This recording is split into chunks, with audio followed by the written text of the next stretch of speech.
just a couple words. So all my work is done from life. So the work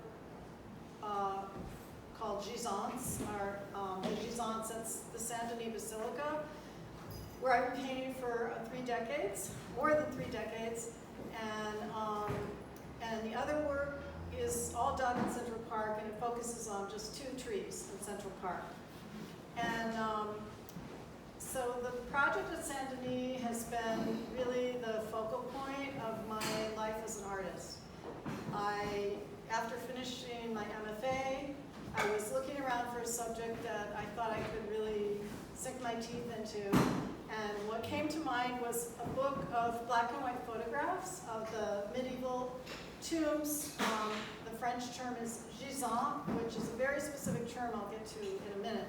But I have this book called Les Gisants de Saint Denis, and I'd never seen them in person. I'd never been to the Basilica of Saint Denis. I had no idea what the Basilica of Saint Denis, which is actually quite famous, was about. All I knew is I liked these images of these photos. And I thought, well, I'd like to paint that. So I started painting from the photos, but my training is from life, and that's what really inspires me, is that process of working from life. So I said to myself, if I want to paint the Gisants of Saint Denis, I must go to Saint Denis. So long story short, that is what I did. And when I arrived there, and there were a series of coincidences that helped me achieve that goal, but I won't go into all that. When I arrived there, I discovered not only the Gisants, which, by the way, I should just say, part of what intrigued me was, and before I knew anything about these statues, which are from the Middle Ages, I thought, wow, they don't make me think of death. They seem very consoling and very even beatific or blissful is the word that I wanted. And then, and that was what intrigued me, because I thought, oh, that seems like a paradox, that they don't seem like they're about death. They don't really seem like they're about the person as they appear in life. And in fact, they were intentionally made that way, because they're images of the resurrected soul, the person encountering the light of paradise. So their eyes are open, and they were actually sculpted standing up, so that the folds of their clothes are not conforming according to the laws of gravity.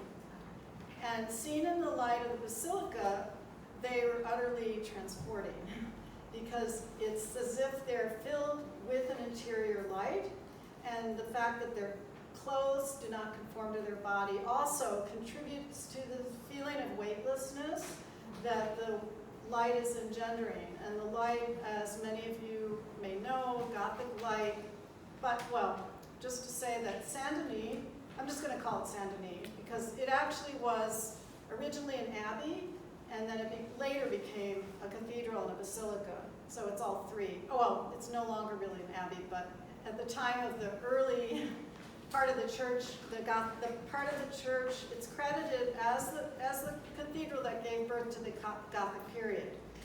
And that part of the cathedral was consecrated in the 12th century. So imagine, I'm going there just with having seen these black and white photos, really knowing almost nothing about this cathedral. And it was, really a revelatory experience walking in there for the first time. It's the most luminous cathedral I've ever been in, and I've been in a lot of them, because when I was living in France, I traveled around a lot and visited a lot of the Gothic cathedrals, all of which have things, obviously, to commend them, but not this particular light, which is very unique to Saint Denis. It was love at first sight, and I just have never left. And so my work is about the light, which is, the point of the light is to transform you, to transport you from the lowly, earthly, material level on high. And it was inspired by the writings of a mystic who's been credited credited by many as being the most important mysticism on the beauty, on the nature of the metaphysics of beauty, divine beauty, and the metaphysics of light, Pseudo-Dionysius, whose writings I subsequently became interested in. And what amazes me, though, is that when I'm there and I read those writings, I feel like, yes, I see that. I see that happening. That process of unveiling, there are many ways to describe it, but it's that in a way, everything about the cathedral, it's turning the world upside down in the sense that we live in the material world, but when you go into the cathedral, it's the spiritual world that takes precedence. So what do I mean by that? The arches they're taking your gaze upward, so they're also defying gravity, the way that the linear movement of the arches and are leading you upward. And the light similarly is making the stone appear to be weightless and transparent. And it's constantly changing. And so you enter into this, kind of ongoing movement of things constantly being transmuted. So I don't want to talk too much. It's all just background, and I guess we should get into the work. But all I can say is that it seems to me like an endless subject and an endlessly rich subject. And I never have, for one moment, the time I've spent there, thought, what am I doing here? In fact, just the reverse. Whenever I'm there, I think this is where I should be, because I'm still as fascinated by it as the very first day that I set foot in it. So, Father Paul. So even though, disclaimer, even though I'm French, I've never been in Saint-Denis. Oh my gosh. I lived 3 years in Paris, never been to Saint-Denis. But, so I only know it through Gael, basically, through her paintings. And, but as I listened to you describing the sort of the Gothic experience around me, I think you do capture it very well. We have this image of Gothic as being very dark. Actually, when we think of some, the fashion style, Gothic, it's very dark. But it's dark because it's dirty. It's because it wasn't dark. Like the Chartres Cathedral, which is another of those great cathedrals, was a very dark cathedral until they cleaned it. And they've cleaned it a few years ago. I visited it. It was just before COVID, so maybe like 4 or 5 years ago. And they were about halfway into the process of cleaning the church, and you could literally how far they had been, and like the clean stone had a color which was, pretty much like the floor, like very clear, and what they had not cleaned was dark or dark gray. And people in church were upset because they said it changed their cathedral, they didn't recognize their cathedral, it's not the way they know it, etc. But it did change us something, is that Chartres is famous for its windows, and because the stone became clearer, now it started reflecting the colors from the windows, and the whole church becomes filled with light and with color. So pretty much like in your painting, where we see the light pouring from the windows, kind of clothing the statues, everything, the floor, everything in different shades of color. So, I mean, from my experience in Chartres, it looks like very joyful.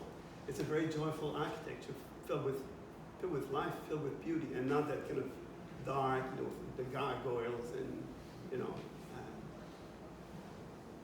So that when we started having this conversation, we've been friends for what, 10 years-ish? Yeah. Something like that. Mm-hmm. Our friendship was born here, actually at the New York Studio School. I think that one talk with Kerry at the Studio School.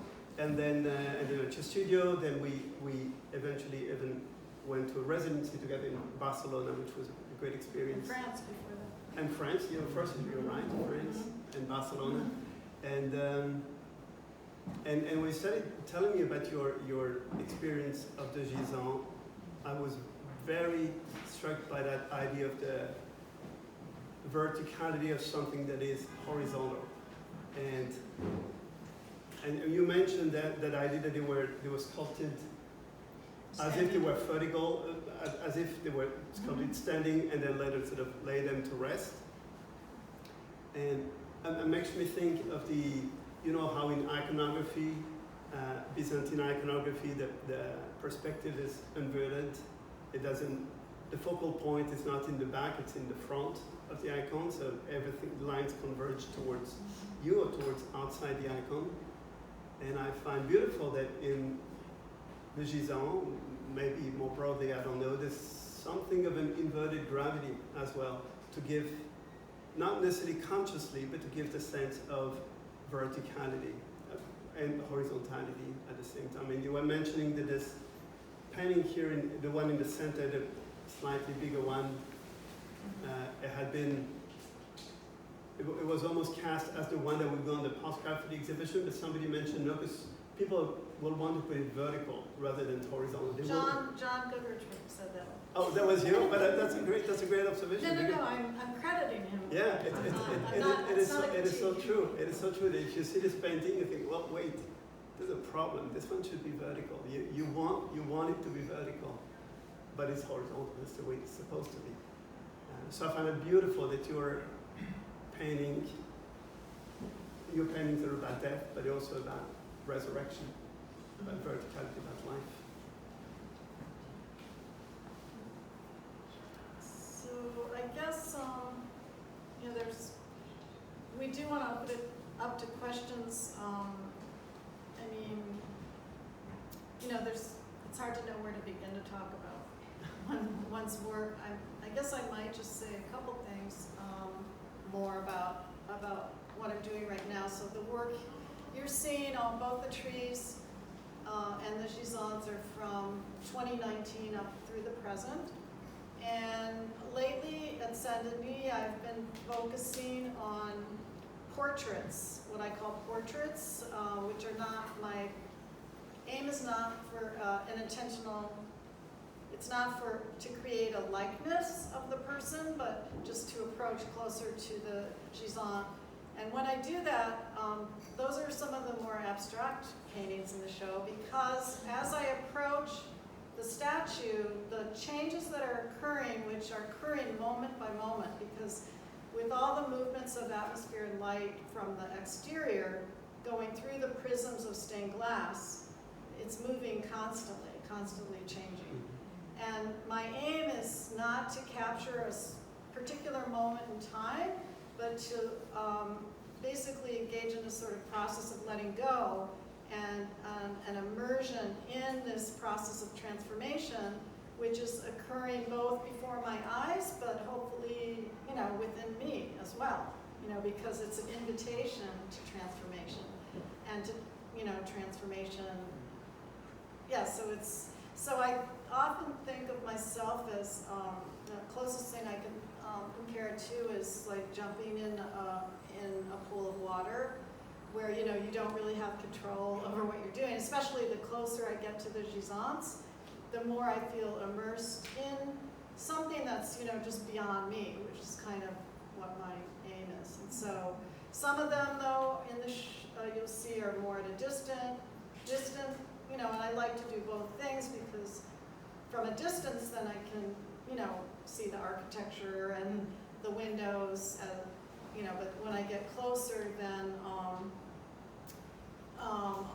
also the Gisants for me are like mirrors that are not literal mirrors, like reflecting up back, myself, but a mirror that, as you like a way icon, a Byzantine icon, where you gaze. It's an invitation to contemplation and to gazing, and that through that contemplative experience, or the interaction with what you're looking at, it reflects back.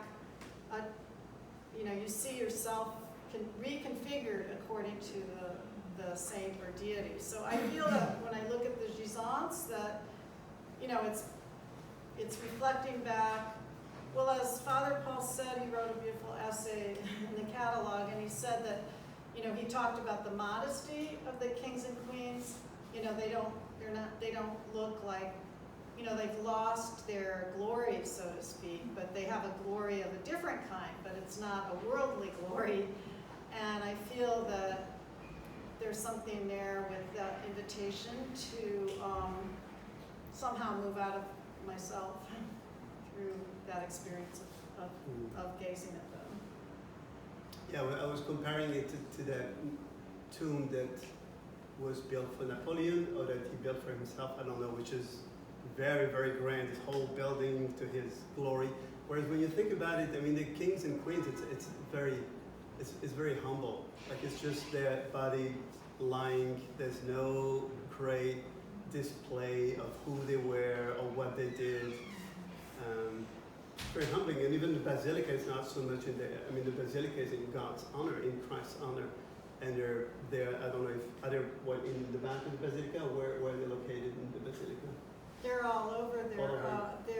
It's the official burial place of the French royalty, and there are over 72 statues in the cathedral. They're all over the cathedral, everywhere. Yeah. So, yeah, it's a very special place. Made me think of I was at a musical on Thursday. That a friend of mine was doing it at a high school in Manhattan. It was the Wizard of Oz. And there's a great line at one point where the Wizard of Oz, they catch him, he just got up, he's still in his pajamas, and then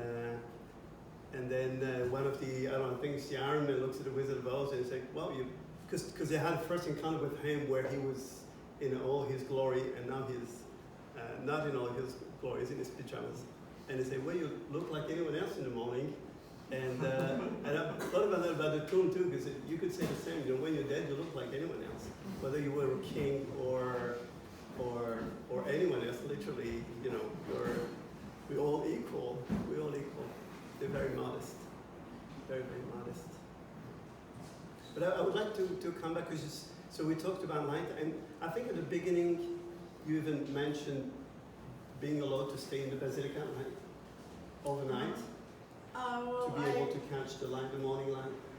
Well, I didn't stay all night, but I did have the key to the cathedral before they installed the present alarm system, and I did go in there at night with some friends, and you know, completely pitch black, and I met one of the art historians who's written a lot about the cathedral. I saw her once at a conference, art history conference, and we were just passing each other, and she started talking about being up on the scaffolding, up at the level of the windows, and seeing the moonlight coming in, you know, and yeah, it's a magical place at any time. But and well, maybe what you're referring to though, Father Paul, is some of my most sort of, you know, I guess special, I don't know what else to call it, moments have been when they close in the summer. The light remains, so they close at 6, and the light remains until maybe 8 o'clock at night, and they would lock me in the cathedral, and I had a key, you know, that I could get out, and I would be in the cathedral completely by myself, just completely by myself, and because of, like, as the sun, as you've all observed, when the sun sets at the end of the day, it's very quick, you know, it's like, you know, you can almost see it moving.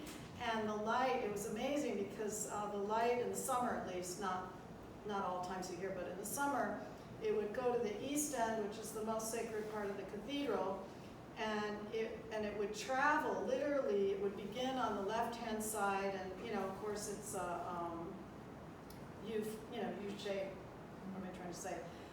The end of the church, and it would travel the whole distance. It would go like beginning on the left and keep going, get to the farthest end of the apse, and then come back around again. And I felt like I was chasing after it because, you know, I'd be painting a particular statue, and the light was just like moving like that. But something about being in there with just like silence, you know, and no sound of people walking or speaking or anything, you know, it's really special. Yesterday when we talked, I think I understood a little bit more something about your work, and because it's true what strikes the viewer at the beginning is the aspect of light, and also like because of the differences, and you understand where, you know, we think of Monet, you know, like his cathedral with different lights. But what I find is that it's not just about light; it's about light and about stone, the monument. And when you think of how diametrically opposed these two materials are, because the stone is still, it's ancient, it's inert, whereas light is, as you said before, it's moving constantly, it's immaterial, it's transparent. They're completely different. And I think your paintings, not all of them equally, I think particularly of those on this side, especially the two Gisant left and right, and also the one in the back, I think they're very much about that encounter between light and stone. And of course, stone has to do with, I think, death because of its stillness, light because it moves.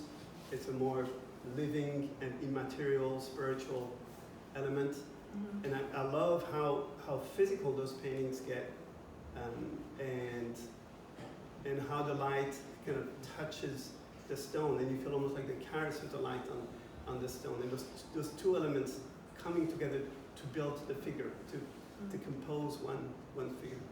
Would you agree with that? I don't know. I'm just painting.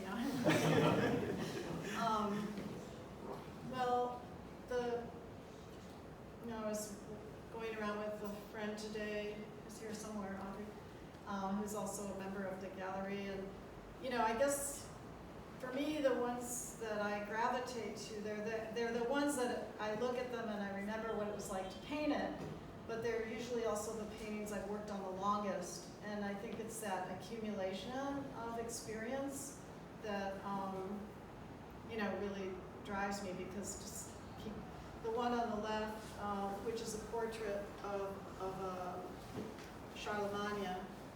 I mean, it's not really a portrait, but it's a head, and you see the scepter, and then on the lower left is a crown, and then there's actually, I can't know if you can make out everything, but there's another Gisant here, but you're just seeing the back of his head, and there's a foot here, which is the foot of another Gisant, and then the head and the arm.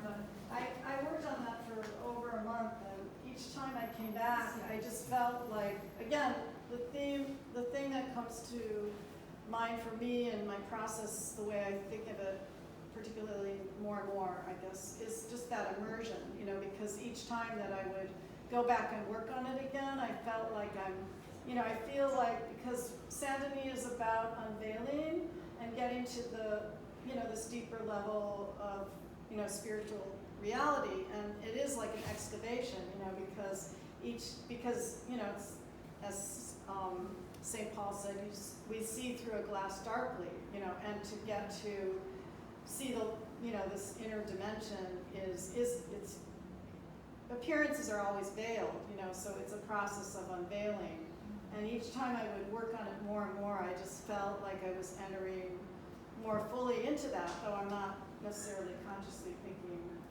I'm unveiling, but I do think of my process as a form of, just trying to pierce a reality, I suppose, that, escapes me, that I know is real, I feel it, but yet it's always, there's always more to it. You never get to the bottom of it, and so I like working on things over a period of time, and each time hopefully getting a little bit further, closer to that reality.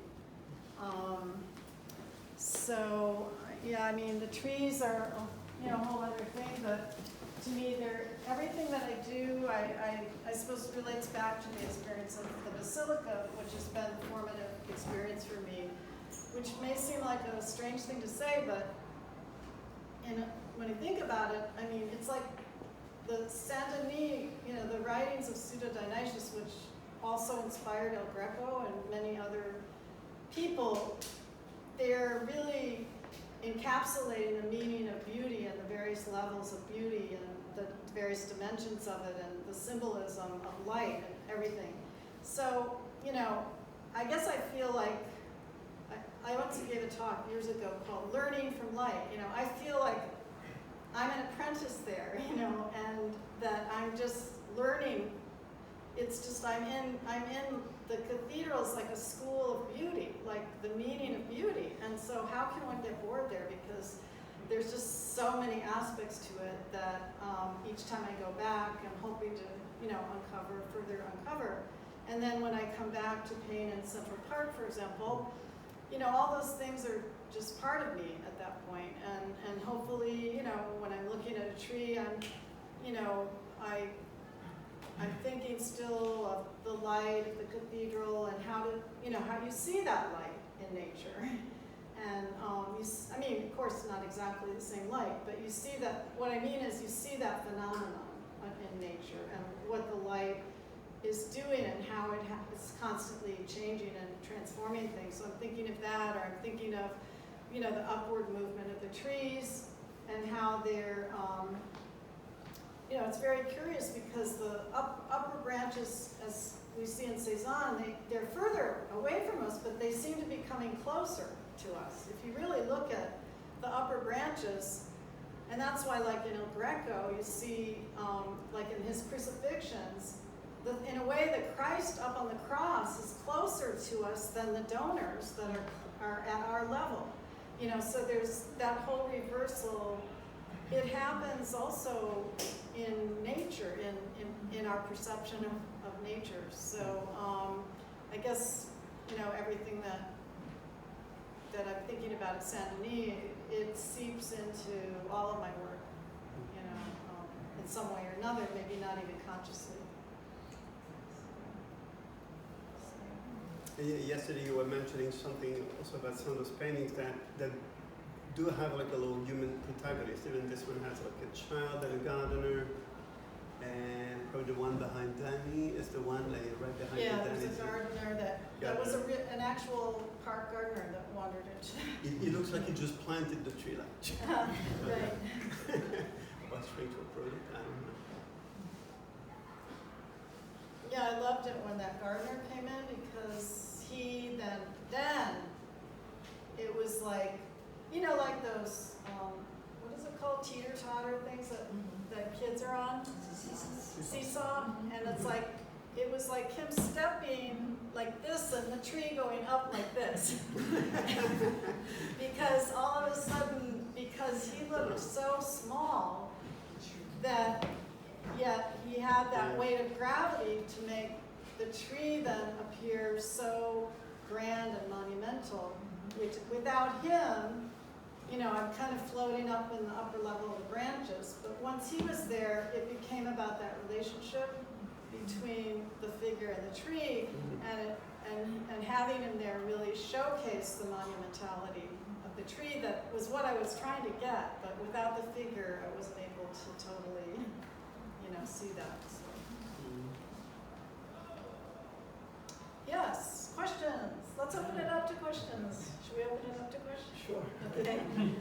So do you think that working at Saint-Denis has informed how your painting, your approach to painting? Like how you, because the paintings, a lot of them have like a scintillating quality. And maybe, and the way you keep talking about following or trying to capture that light that keeps shifting. Yeah. And you think that, you know, even your responses to nature, the trees, are kind of like an outcropping of your experience at Saint-Denis? Yeah, I do think it does, because you've worked at Saint-Denis for many years, right? yeah, over 30 years. Because the light is moving all the time, and because that's what I'm interested in is that movement that's occurring.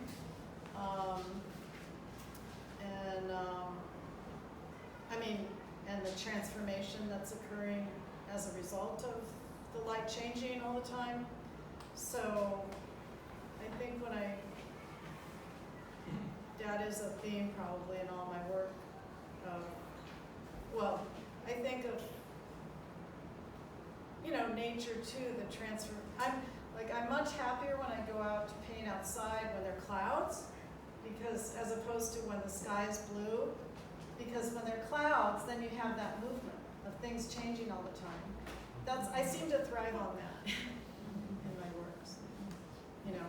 Is that movement. So, as things are changing and you're catching all of the, perceptually, all of the sensations, at what point does something grab you and kind of amalgamate into its own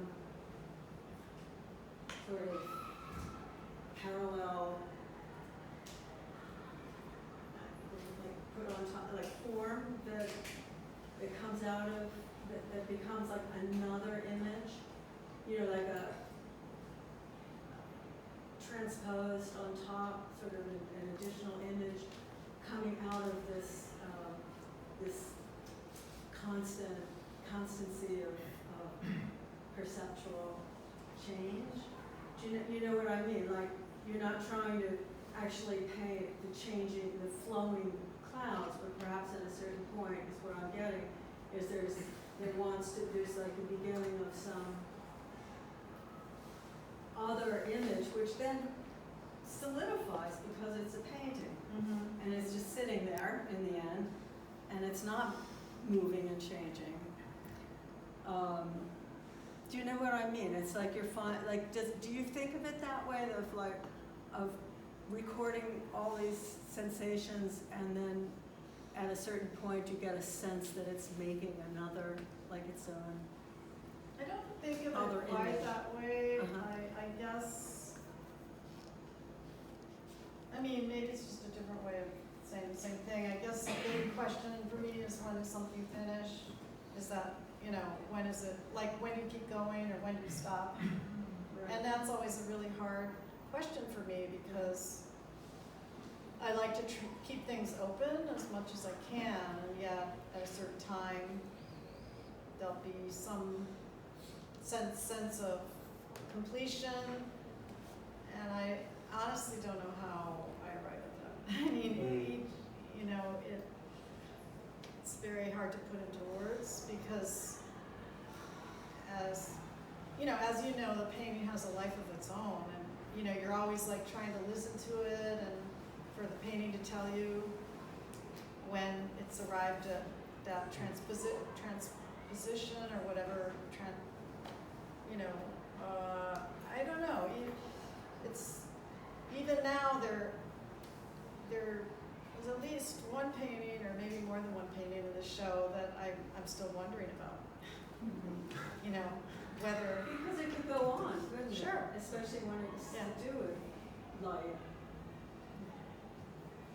And something's going to want to speak back to you and say, this is the image, this is where it stops, this is where it all comes to rest. Gail, how long have you been painting the two trees? These two trees, that's a good question. Because there was another tree I painted for a really long time, and then it was cut down. So these two, maybe 5 years. So you've seen a lot of transformation within the trees themselves, right? You mean according to the seasons, or? Yeah, and also them growing, because they grow like about a foot a year or something like that. So you see that must change the tree itself, yes? Yeah.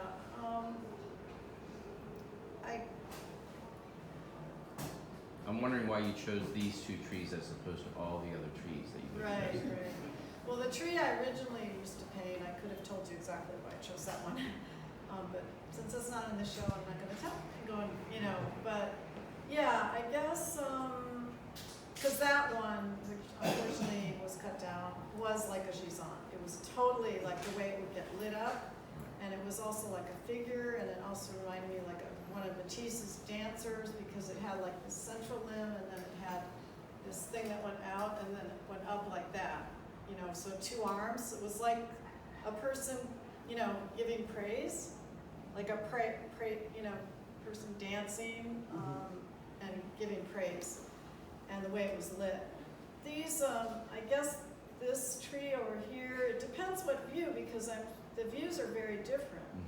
But I think that it was something about the drawing there and the one next to it, they're similar with the gardener in it. You know, I'm thinking of the upward movement and how it's somehow related to the cathedral and somehow related to the spaces in between of stained glass. And, you know, there are very different reasons why I choose different trees.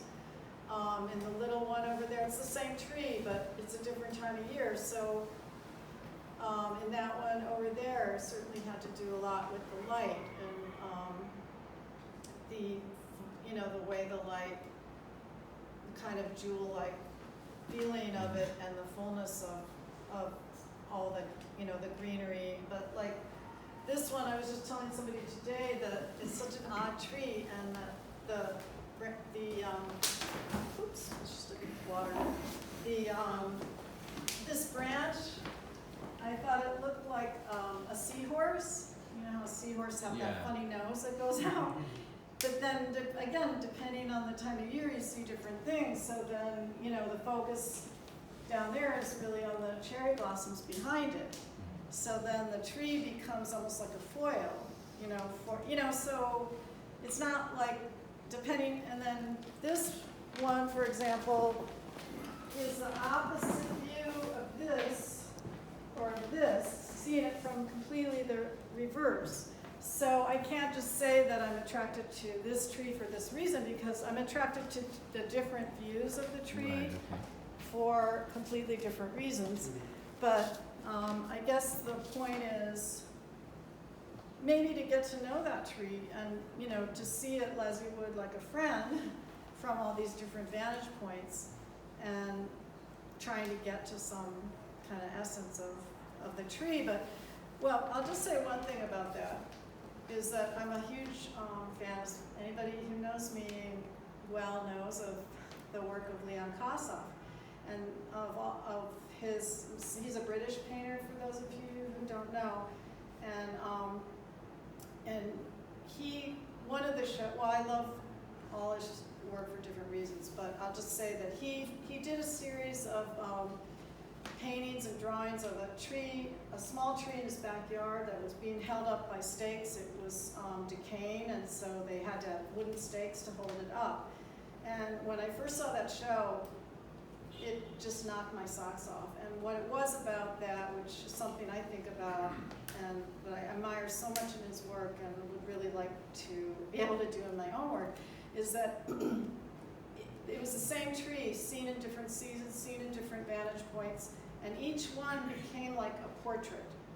And it was like a love letter to your beloved, where you say, one day your beloved is strong and mighty, one day they're vulnerable and frail, one day they're poetic and graceful, and each one, it was the same tree, but it became like a person, because it wasn't just about the seasons, it was about the personality of the tree.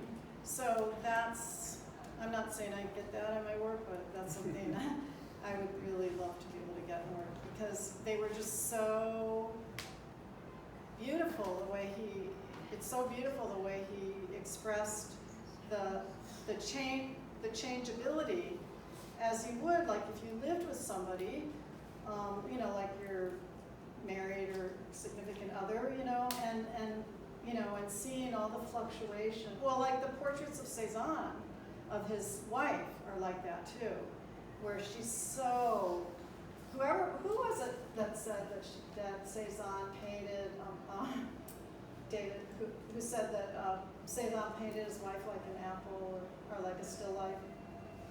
Well, anyway, that is like the opposite. If anybody saw that show at the Met, okay, I'm not saying, yeah, a cone, the cylinder, you know, the quote, like he paints every, you know, he's thinking about the geometry of the form. I'm not saying that's not there, but what blew me away about that show is the, each one, he was responding to the woman before him who was alternatingly,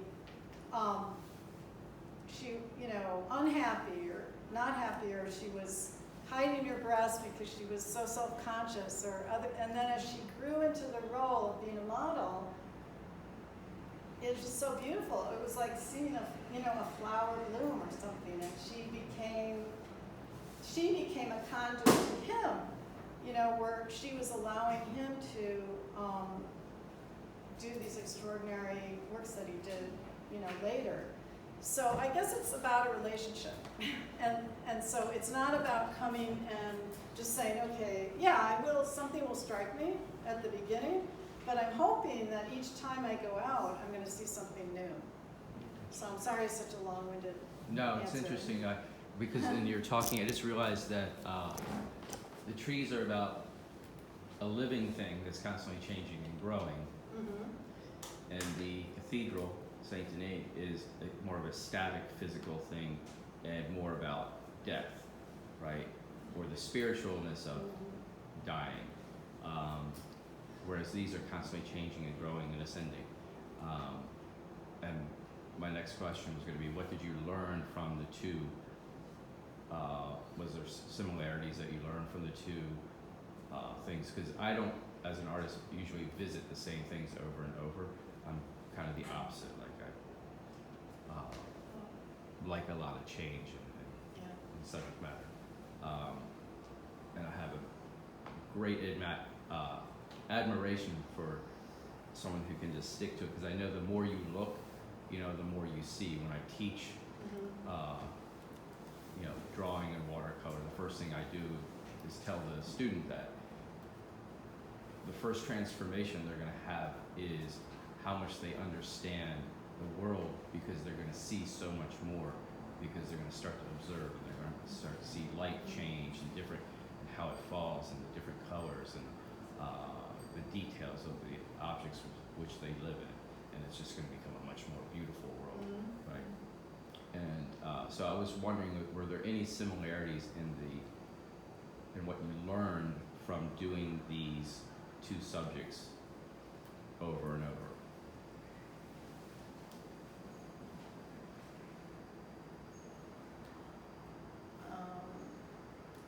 I don't know, beyond, I can't say similarities. I mean, there's a lot of similarities, you know, as I was just saying, with the light and the form, and also, you know, the grandeur of the tree, like the grandeur of the architecture and the monumentality of the cathedral, that, you know, makes me feel so small by comparison. And so, you know, what the painting is about is how to express that feeling of awe and wonder in front of the awesome, you know, nature of nature, awesome nature of nature.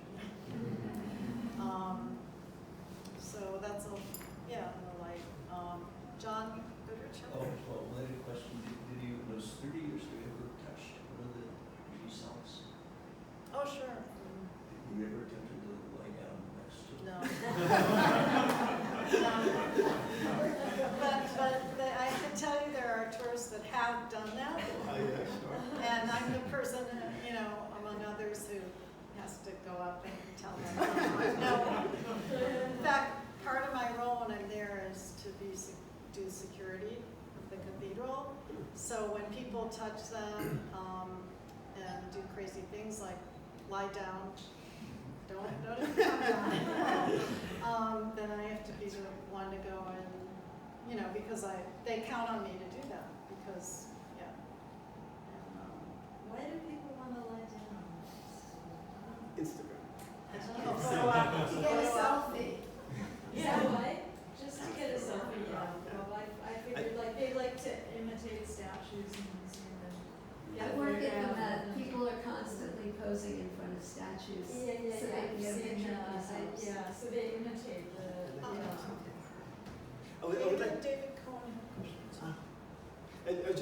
just to come back to your question, because I thought it was very interesting what you said that it's true, you're painting something that's constantly changing, and at one point you have to make the painting, so you have to solidify, right? You have to make some choices and take something that is moving in life and put it into something which is going to be as a painting. You know, it's not that each time you look at a painting, you look at a different painting.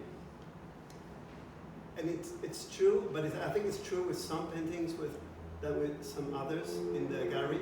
And I think especially, so I'm thinking, so that we were talking about this yesterday as well, like for instance, a painting in the corner over there, on the right, or maybe even more so the one that, you know, you really have to kind of stretch your neck to see it, but the big one that's over there, which is really an extraordinary painting, which I think those paintings, you see that it's, I mean, yes, they're paintings, they're solidified, and yet not that much. Like the form is not so defined. You know, some paintings, like you want to like the form is more defined. You see it, you see right away the arches, the tombs. Whereas those paintings, you feel that they're the form can easily decompose itself in the eyes of the beholder. Like if you lose track of what you're looking at, it can easily become abstract. Or, you know, if you look at the one in the corner over there, if you look at what is the crown, it looks like, whatever you call it, like withered flowers or a grain decomposing. It feels like it's actually, you painted a process of death. Sometimes it looks like you didn't paint the stone, you paint the actual body of the person, and it's very true in that one over there. And how, like, that one, which I really love, the one in the corner, how there's this black outline, you know, on the face, as if you were trying to secure the form, trying to hold the face together. And so I think they still move, they can still move if you look at the painting not just as an isolated object, which it never is, you know, because if it's in storage, nobody looks at it. But as long as you look at it, then the painting exists in its relationship with you and the way you look at it. There's kind of the theme of my essay, how its unity or its form can, you know, compose itself or decompose itself in your gaze, and the painting can move. It has like it moves between abstraction and figuration, or some part of it are more figurative, some more abstract, or, you know, like you can lose it. It's almost like when you see in a tree, you know, it's very funny how when you look at a tree, you look for a form in a tree. You will always look for a human face. Even though it's one of the most complex forms, it would be much easier to see a spoon in a tree, or to see a corkscrew, or anything than a human face.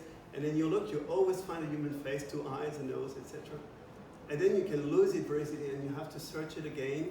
And if you search it, maybe you find it again, or maybe it's like a different face. It's even better, like a profile, like a perfect profile or something like that. And I think your paintings sometimes they have a little bit of that, especially those that I showed, that they're, you know, they're like this, and it makes sense because what you're painting is not something that can be easily captured or solidified.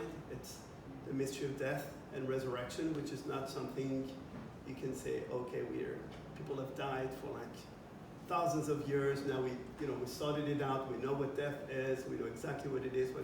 No, it's still a mystery. It's still very painful when it's somebody that we know. You know, it hasn't changed an iota with all our science and our technology. And I think your painting does capture that fact, you know, and in our relationship with us, it has, some of them at least have that capacity to move, to capture some of what you experienced in the cathedral. So thank you for your question. I'm really directed by what I'm seeing, and so, you know, if I'm having a problem in a painting, I just think the motif will tell me what to do. Like, I don't know.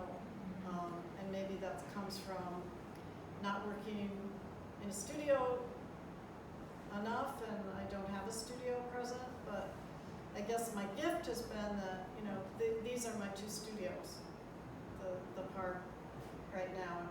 I hope one day to have another studio, maybe another, and the cathedral, and I feel, again, you know, me it's like, that's my teacher, you know, it's like I go out there and when I'm lost, I look at the motif and the light and the, you know, and usually it tells me what to do.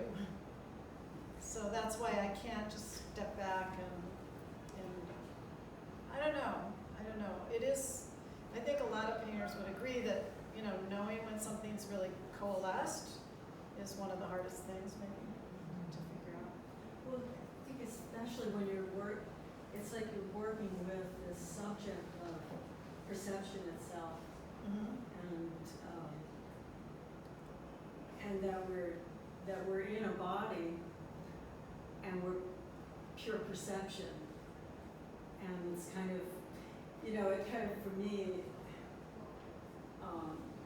it's our perception is a key to our our eternal nature in our body. And so, and that's kind of you're kind of getting to the heart of the challenge, the incredible challenge that a visual artist has to how do you in a way freeze that moment, can't be frozen. And it's like an invitation to a contradiction. Like it can never really happen. It invites its own demise at every second, and its own resurrection at every second. So it's a real challenge. It's a very challenging thing you've set up for yourself in a very direct way. Often I think it's a fool's mission to paint the light at Saint-Denis. But I really do, but I think that in a happy way, that's what I like about it. It's a what? A fool's mission. Oh. It's a fool's mission because I can't, it's like something completely out of my grasp. But that's exactly what drives me, it's like running after a rabbit or something, like, I don't know. But that seems to be what drives me is the fact that it is beyond my grasp. David Cohen had a question. Yes, I think I'm very curious about, and it relates directly to what you were just saying there, that it's a curious thing to me that you made Saint-Denis your Mont Saint-Victoire, because actually I have seen it years and years ago, and actually 42 years ago, and it's actually an unusually drab. It's like a cloudy day. It's a rather drab church because it was a royal abbey, and it's where the kings and queens of France were buried, like Westminster Abbey. It was the subject of the worst kind of vandalism during the Revolution, and most of the, I think all of the medieval glass was destroyed during the Revolution, and so if it were glass per se and the luminous colour, then something like the Sainte-Chapelle, which is also a royal chapel that seemed to survive this glass in elsewhere in Paris, in the same eventually. That's just glorious Gothic glass at its best. So the Saint-Denis is a rather denuded church, and a rather... Sorry, but... well, my question then is really about colour, is the colour, obviously, everyone sees differently, and obviously you are a modern artist, and colour is not a literal representation. It has layers of possible meaning, symbolic or perceptual or conceptual, whatever. I mean, it is curious that, I'm sort of rambling here, but the abbot of Saint-Denis was a guy named Suger, who got himself into an argument was no less a figure than St. Bernard of Clairvaux, because Bernard of Clairvaux was critical of the fact that his church had so much beautiful light and colour in it, had so much beautiful colour in it with its stained glass. And Suger wrote an apology, not asking for Bernard's forgiveness, but an apology for the use of stained glass, citing Dionysius Areopagite as his source on the mystical meaning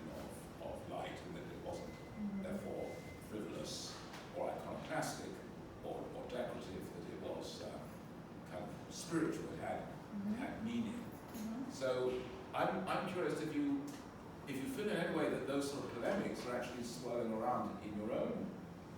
I mean, the Bonnardian sort of intensity and Cézannean sort of intensity of colour, Bonnard, is counter-literal, but I don't think it's decorative or gratuitous. I think you must be building up a response to something that you're intuiting, right?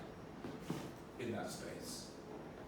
That it's not, that you're not literally expect, here's some orange coming down, but it's the orange must therefore, or the colour relationships must stand for something in your painterly approach that is autonomous from the actual sites that you're looking at, which, as I say, is not Chartres and not Saint-Chapelle. Yeah, I have to take issue with that because to me the colors of Saint-Denis are everything that the Saint-Chapelle's colors are. I think you need to go when the sun is out.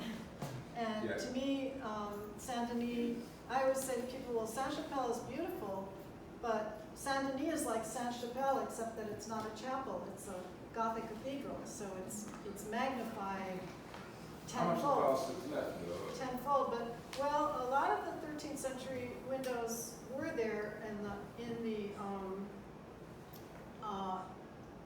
apse in the East End.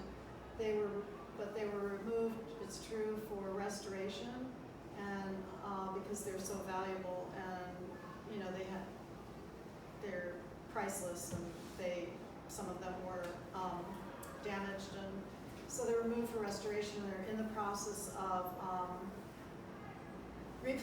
they're being restored, but they're not going to be put back there, but they're making copies in glass of them.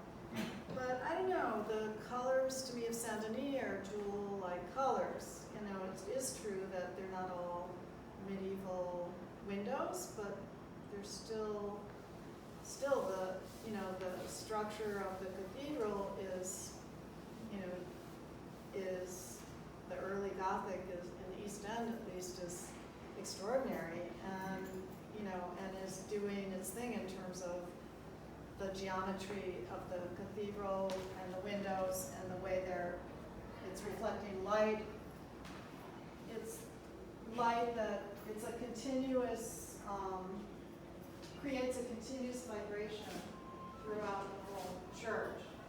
So, I don't feel that the colors I'm painting are autonomous from the motif. I feel that they are, in fact, my experience of the colors, like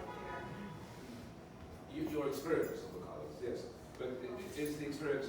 I mean, what St. Paul was saying is when I was a child, I saw as a child as a glass partly, but now he sees it more clearly.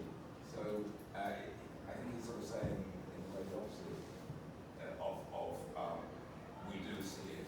It's only the child who sees it that way, and with maturity, and particularly maturity, revealed faith, he sees more clearly, and what he sees is that love is more important than anything else, even faith, and even hope, and that so there's a lot of love in these things, and I wonder if that's what you're seeing, that you're seeing beyond what is there or is not there, because I do come back to saying that it's not that much. I mean, maybe at least 42 years since I saw it, but isn't the colour very subdued compared to something like Chartres or Saint-Chapelle? Actually, I think Chartres is dark compared to Saint-Denis. I think Saint-Denis is much more luminous than Well, Chartres. it has more natural light because it has less stained glass to get in its way. With Chartres, you have to It's wait. not all 13th century. Okay, all right. But I hope you're right. I hope you're right, Jay, that the Yes. part of the light coming through is my love of this place. Because, I dare say that's why I'm there. Or your love. I mean, I your love absolutely period. am in love with it. I've been there, even if I'm just there not painting, even if I'm just there, you know, wandering around as I do sometimes, because I'm usually there all day, and I'm painting sometimes, and sometimes I'm taking a break, and I'm just there, and I'm still like pinching myself, saying, you know, how lucky can I be, you know, to be in this place that I love so much, and to be trying to, as best I can, make sense of it and make paintings about it. So I do love it, and I hope the love is coming across in my work. It is. And And I wonder if, like Magdalene, you're making a mistake and it's not just a gardener. not to what? I wonder if, like Magdalene, you're making a mistake and he's not just a gardener.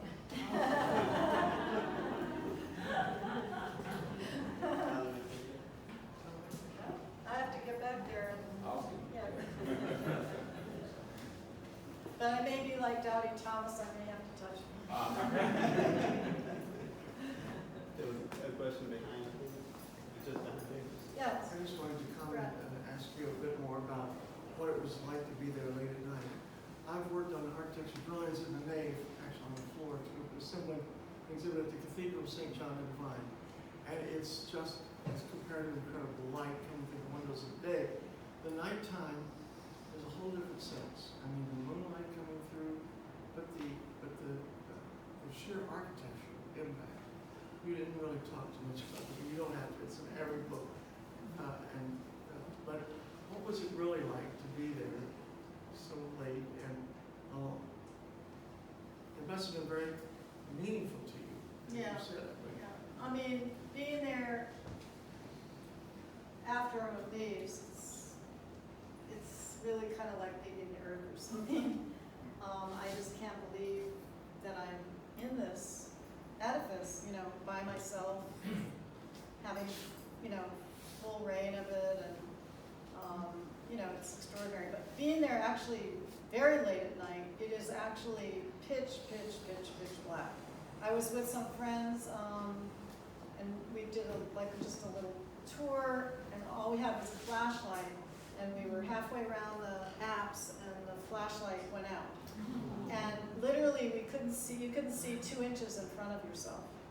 We were like holding hands, and, you know, luckily, because I've spent so much time there, I knew how to get out. It wasn't a problem. I mean, but not through sight, just through, you know, memory of where things were. So, but it is, well, and I guess I would just say that, well, Suda Dionysius, his phrase for one of his, the way he describes the mystical experiences as a divine darkness, and as a brilliant darkness.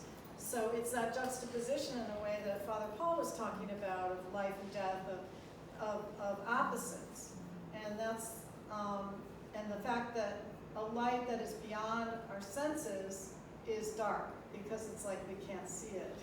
And so I'm very much aware of that when I'm working, the idea of the clair obscur, and the idea of moments of, you know, almost like little, you know, epiphanies, revelation, where everything just is so clear to me, and I just think, oh, I know exactly, you know, I see everything so clearly. And of course, I can't paint fast enough to get that clarity onto the canvas, but then I go into, you know, the obscurity of it, which is the mystery of it. And, you know, you never end up, it's always the mystery. Whenever I have that moment of clarity, I know it's not going to stay like that for very long, because I'm dealing with something that's so beyond my capacities, my intellect, beyond my gifts as an artist, beyond my perception. And it's, yeah, I'm swimming again. You know, that's what I keep coming back to the metaphor of swimming, because swimming, especially like in the ocean, the sense of just something so big, and you're just not in control of it, and yet it's exhilarating, right?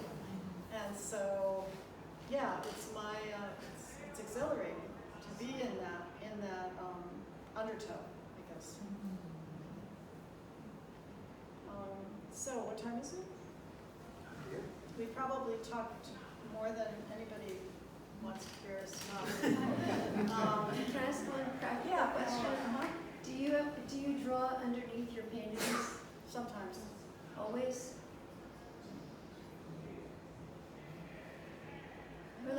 much do you, like, I was noticing in the center painting there, how you create vertical lines, but they're made through an amassment of marks. They don't feel like outlines, or they don't feel rigid, particularly. It's, especially some of them feel kind of built up rather than drawn out. Yeah, well, when I'm painting, so I do sometimes, well, if I begin with a charcoal drawing, which I often do, but I never think of it as this is the set thing, you know, like this is now I'm just gonna paint, you know, it's just a way to enter into the subject. If I'm drawing, it's a way, well, I do drawings too. For example, the one, I didn't have room to put many, but there's a drawing towards the door. And I do draw on paper as well, but when I draw on the canvas, it's just really for me a way of entering into the subject. But once I start painting, that drawing's gonna change. And every time I go out to paint, I'm thinking of the drawing and I'm changing the drawing. So I'm never, you know, it's never a static thing, ever. Stephanie? You know, one of the things that I love your color, and I love the light. You know, I think these paintings are amazing. One of the things that I get from these paintings, and I think it also relates to what you were saying about rock and light, and how it's like the sense of energy, or the fact that there's actually no boundaries. You know, we have skin, but everything is these atoms that are moving back and forth and in flux, and really get that sense of, you know, energy and the sense of atoms or molecules, you know, in flux, and the sense that of boundarylessness, you know, and I know that all relates to the way light works, I guess, right? I mean, it's so, anyway. Thank you. Well, it does seem boundless to me that, and I'm happy if that's coming across, because that is often the way I experience it. And I love what you know, your metaphor about swimming. Being a swimmer, I love it. Yeah. Paul was talking about how, you know, the possibility of it disappearing before your eyes, and I haven't seen them before today, and I've had this wonderful experience of them revealing themselves to my eyes over time, of sitting here and being before them, where I looked upon them and saw one thing, and now I see much more, and I have the experience of, like, where I feel like I will see more with time, and it's been a really beautiful experience for me. Thank you so much. Yeah. I mean, the thing of seeing more with time, or things being revealed slowly, that is my experience of, you know, being there. And just one other thing is that the what you call the portraits, to me, just have this lovely intimacy. That more distant, looking at the tones from a distance is one thing, but the way you come in at an angle to the back of the head is just feels deeply intimate. And I don't know how you could feel alone at night. What? I don't know how you could feel alone at night in there. Yeah, that's true. That's true.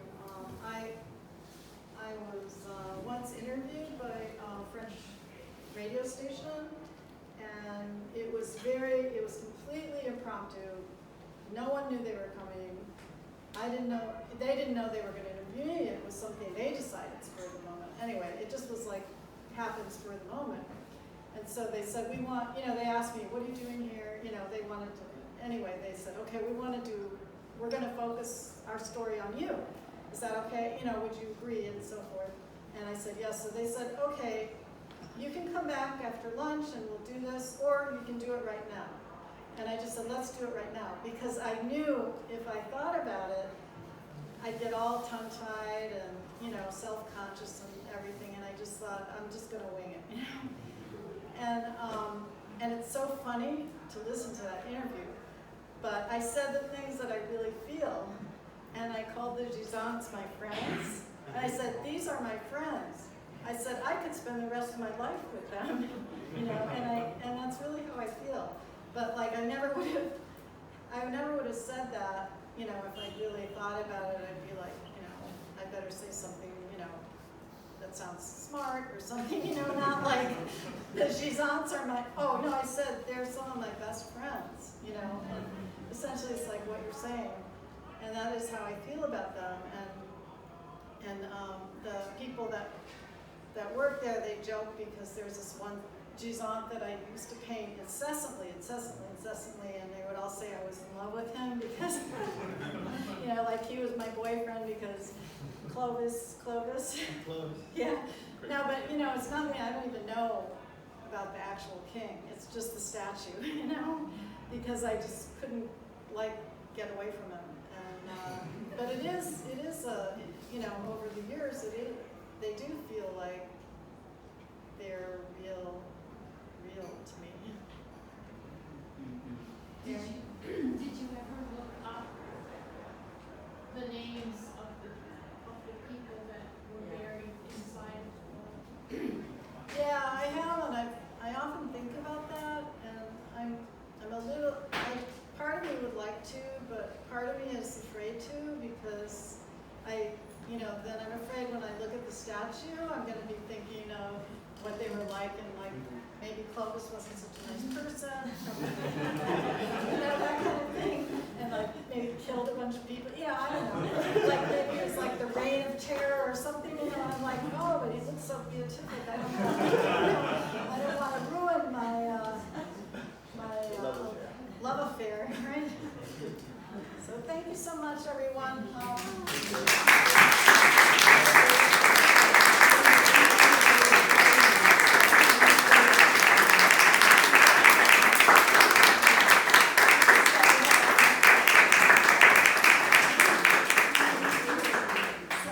We have a little bit of wine for those of you who would like some. We're going to have a little closing now, but if you need to go, obviously go. And thank you all so much.